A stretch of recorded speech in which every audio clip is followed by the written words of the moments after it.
The weekend of February 14th through the 17th offers a great opportunity to participate in a global effort to count the birds you see wherever you live. The Great Backyard Bird Count runs for 3 days, and the collected data is used by scientists who study bird populations and migrations. It's easy to participate. Just spend 15 minutes or more counting the birds you see at one location. Then submit your list using your phone or computer. You can count more than once or at more than one place, and complete instructions are found at www.birdcount.org/participate. If you need help identifying the birds you see, phone apps such as the Merlin Bird ID app from the Cornell School of Ornithology can be of great assistance.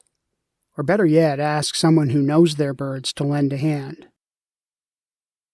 It's deep winter here in the Adirondacks, so the easiest way to participate is to count the birds that visit a feeder. There are approximately 30 species of birds that overwinter in the region, and a dozen or so of those species will come to feeders.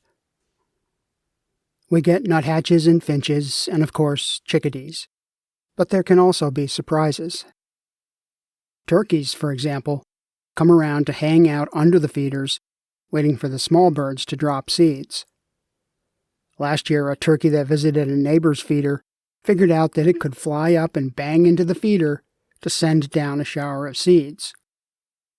Having seen turkeys fly through the woods, breaking off branches and generally causing mayhem, leads me to believe that they get used to running into things. We've had 9 species at our feeders this year, and for the first time that has included white-breasted nuthatches. This is a fairly common species, but they have not come to our feeders in the past. I hung a feeder high in a tree this year, so maybe that's the difference. They are less comfortable out in the open than some of the other birds.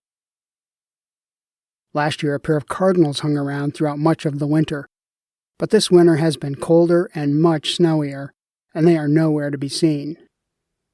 Cardinals are newcomers to the Adirondacks and were not present here in the past. If cold and snow are the limiting factors, then perhaps this winter has just been too much for them. This is an example of what the researchers who use the bird count data will be looking for. It's possible that we're just not seeing them, but if no one in this area is seeing them, that means something. Watching the birds at your feeder can be entertaining in its own right. We've noted that the white-breasted nuthatches appear to be at the top of the feeder hierarchy. When a white-breasted nuthatch comes to the feeder, the other birds give way.